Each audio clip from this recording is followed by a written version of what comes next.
On joining law enforcement, all police officers swear an oath to treat all suspects equally. But what happens when officers fail to suppress their urges and temptation becomes too much to handle? Can I please have a hug? Am I allowed to do that in here? Sure. What do we do? Relax. You'll be fine. No. Calm down.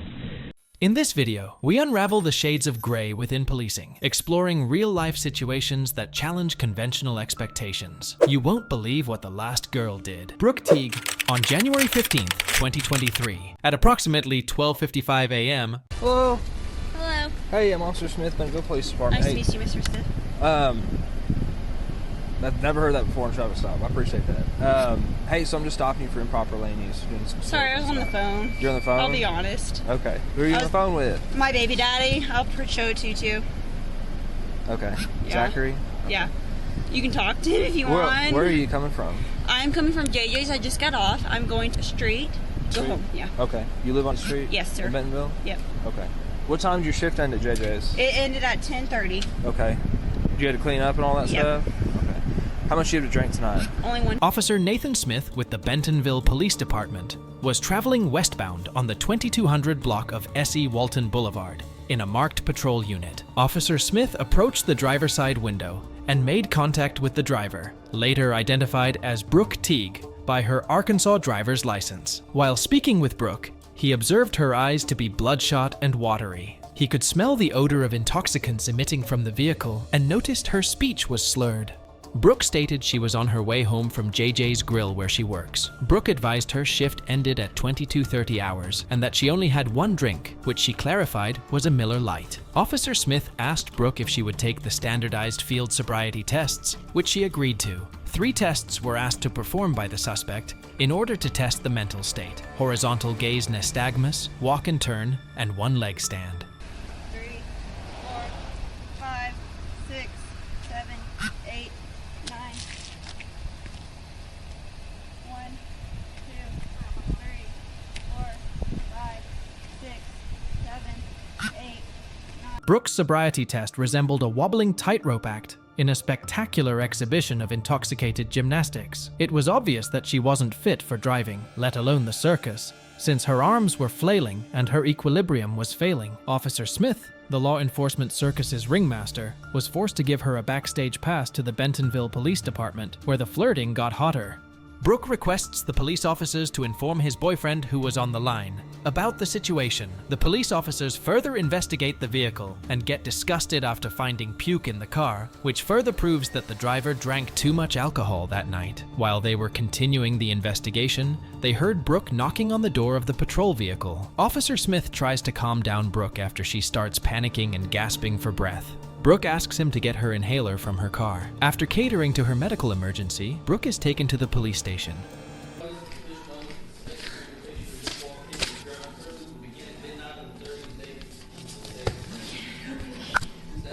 Well, because of this right here, then at some point, 30 minutes less. I promise you don't. I know I don't right now. If it was home, yes. Yeah. Right now he's in work mode. I know, I understand completely. I have really big dogs. That's my dog. Not even looking. That's my dog. Is that your dog? What's his name? His name's Coach. Coach? I have 3 dogs. I have a Rottweiler, Great Dane, and a Mastiff. Wow. That's a lot. Protect me. You have to wait. There's a lot of waiting involved in this. I understand. Did I go to high school? What? Did I go to high school with you? I don't think so. Where'd you go to high school at? Bentonville? Yeah, not me. Where'd you go? Indiana. Valparaiso, Indiana. Where in Indiana? Valparaiso. I was raised from Bloomfield. Really? Yeah. When'd you move to Arkansas? My dad was in the Marines. Oh. Retired in Indiana, but I moved to Arkansas. What year? 2007-ish. Just curious. Bloomfield? Yeah. There you go. Little Bloomfield action. Little town. Yeah. Can I hear that one more time before you leave? I don't know. I'm not going to answer that for him.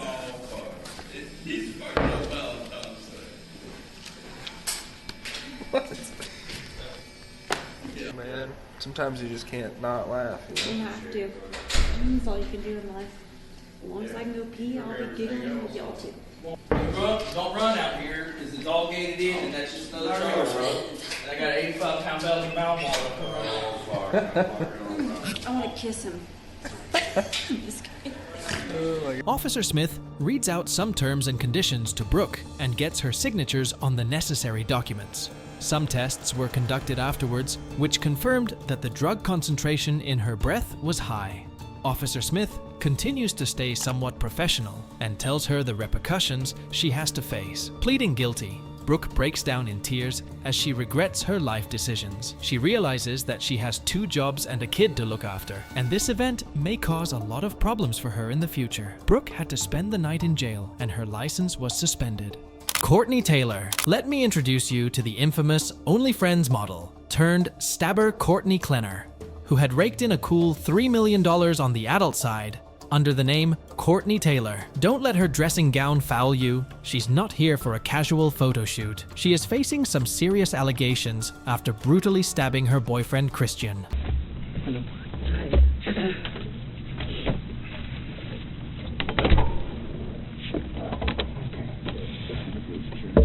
My apologies for being absolutely fucking covered in blood. Listen, you don't have to apologize, okay? I completely understand. Alright? Things happen, you can't control it. Okay? So, you don't have to apologize for anything. Alright? What's your name? Detective Brasino, okay? And this is my partner, Sergeant Rodriguez. Okay? Today's Sunday, April 3, and the time is 7:36 p.m. Alright?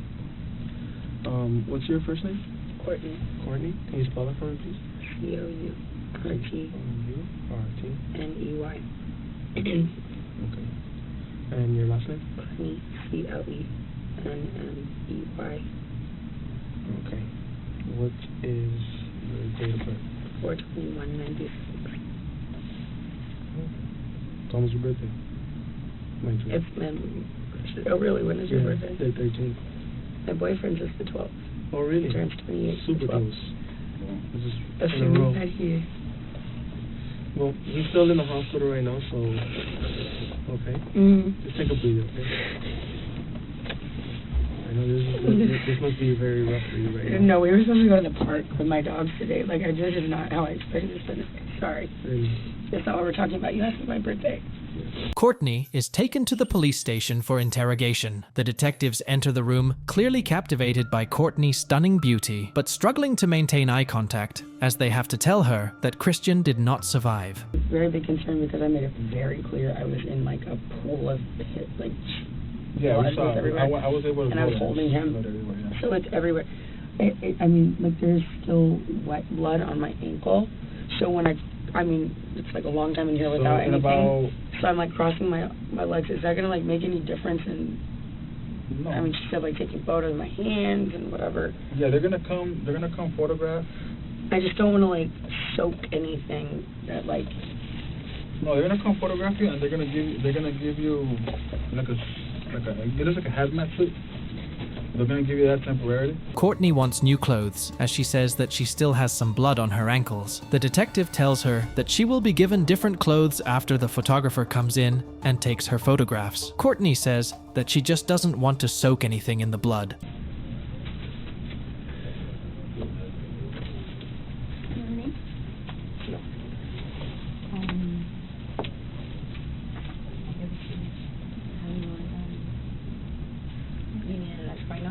No. He's gonna take some pictures of you, okay? If you can stand for us. Hello. You can stand there, no problem.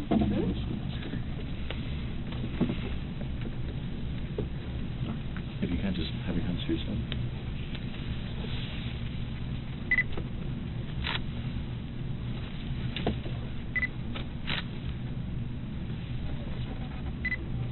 Actually, I haven't heard from the city that And turn to your right. I think it's an error because And keep that from yeah. like the attachment, it had a few other things on there. Like the first one, and then these guys. They probably requesting the Turn it one more time to your right. that they did also. The other side of the back. No, just facing the wall.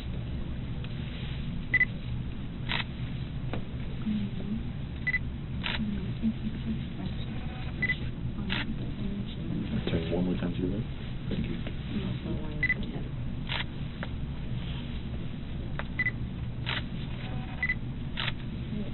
Face me. Reach your hands inside. Maybe lift up your sleeves.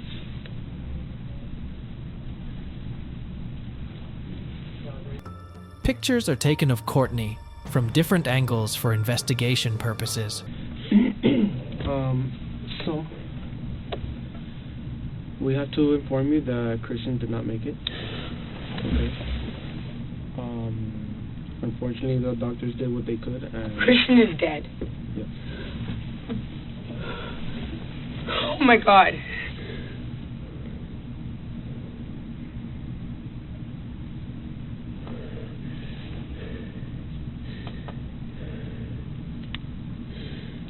This is not real, right? Okay. No, there's no fucking way.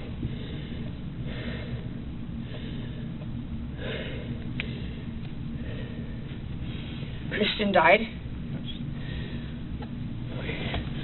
Can I please have a hug? Am I allowed to do that in here? Sure. Yeah. Okay. Relax. You're fine. No. Calm down. Calm down. Calm down. Take deep breaths.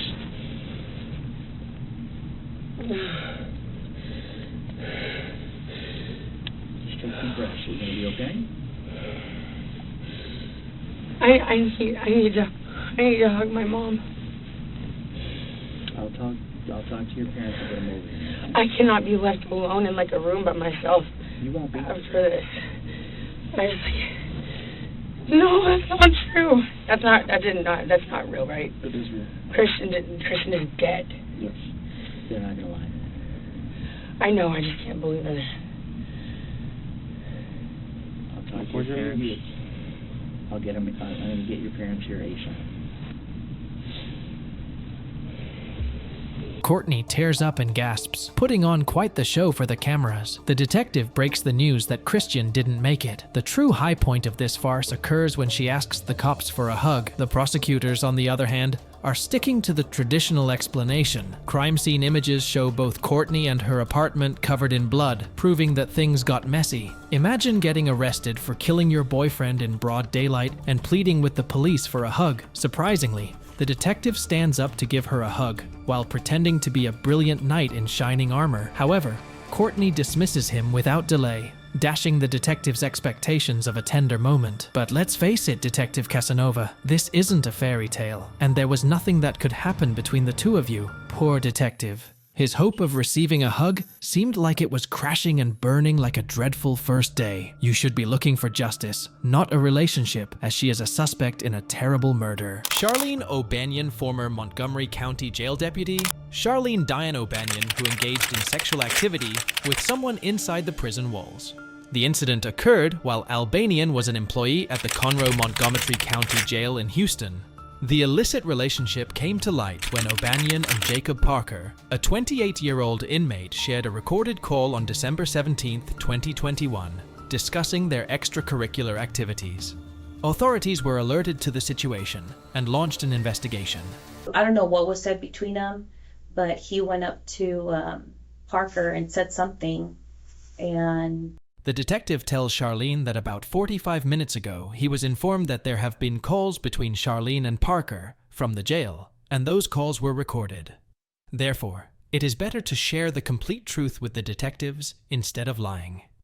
Perception means a lot in criminal and internal cases. Charlene was hesitant and explained that she was not involved in any sexual activity with Parker when he was in prison or on the phone calls either. He was a male booking trustee for a very short period of time. And I mean, I worked EQuad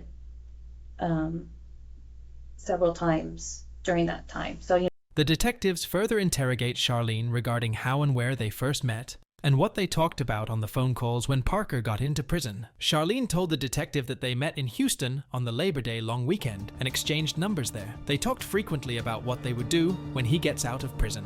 The detectives play the phone call recording, since Charlene pretends to not remember anything. Charlene first hesitates and then tells them that due to the lack of floor workers in a specific housing section of the jail, staff members would recruit volunteers from other units for cleaning duties. Charlene took advantage of this to meet Parker in an area out of sight within the jail, even though she emphasized that this incident only occurred once she was sentenced to 100 days in prison and lost her job. The entire conversation sounded like a romantic relationship that was not too long ago. Imagine being a cop and having 2 other detectives listen to your private phone call conversations with your partner. Charlene was immensely embarrassed and was left with no choice but to confess that she was indeed involved in sexual activities with Parker. The detective asks for Charlene's phone in order to verify that whatever she is saying is the truth. Charlene gives them consent to search her phone instead of opting for a search warrant, which may take up to 2 to 3 weeks. Would you expect this conversation to come up from that? Charlene was sentenced to 100 days in jail for the crime of improper sexual activity with a person in custody